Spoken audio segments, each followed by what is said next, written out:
కాకినాడ మధురనగర్ గోకులంలో వేయించేసిన శ్రీ రుక్మిణి సత్యభామ సమేత శ్రీకృష్ణుడి ఆలయంలో శ్రీకృష్ణ జన్మాష్టమి వేడుకలు ఘనంగా ప్రారంభమయ్యాయి. తెల్లవారుజాము నుండి ఆలయంలో స్వామివారికి పంచామృతాభిషేకాలు, విశేష పూజలు శాస్త్రోక్తంగా జరిపించారు. పెద్ద సంఖ్యలో భక్తులు తరలివచ్చి స్వామివారిని దర్శించుకుని పూజలు చేశారు. ఈ సందర్భంగా ఆలయ వ్యవస్థాపకులు నారాయణ మురళి మాట్లాడుతూ ప్రతి ఏటా గోకులంలో శ్రీకృష్ణ జన్మాష్టమి వేడుకలను ఘనంగా నిర్వహిస్తామన్నారు. సాయంత్రం ఉట్టుకొట్టే కార్యక్రమం జరుగుతుందన్నారు. గోకులంకు విచ్చేసే భక్తులకు ఎలాంటి అసౌకర్యం కలగకుండా ఆలయ కమిటీ అన్ని ఏర్పాట్లు చేసింది. ఈ కార్యక్రమంలో పెద్ద సంఖ్యలో భక్తులు, మహిళలు పాల్గొన్నారు. భక్తులందరికీ శ్రీకృష్ణ జన్మాష్టమి శుభాకాంక్షలు.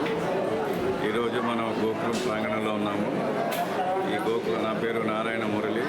ఈ గోకులం నాతో నిర్వహించబడుతుంది గత 17 సంవత్సరాలు, కానీ 18వ సంవత్సరము.